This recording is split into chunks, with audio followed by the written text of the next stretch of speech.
Hi guys, welcome back to another tutorial video. In the following video, I will guide you to download BBVA Mobile Banking app on a device. Now to download BBVA Mobile Banking app on a device, you can simply download it from Play Store or App Store.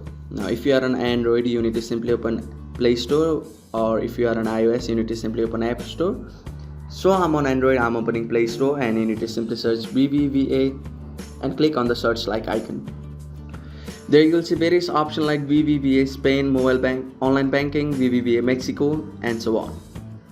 Now simply select the country where you are from and click on the option of install highlighted on green, and wait for it to get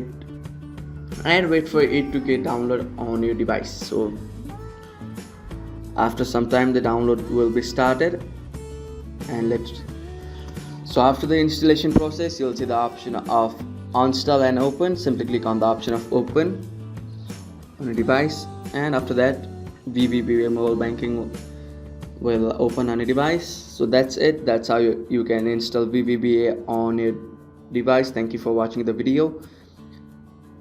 Please don't forget to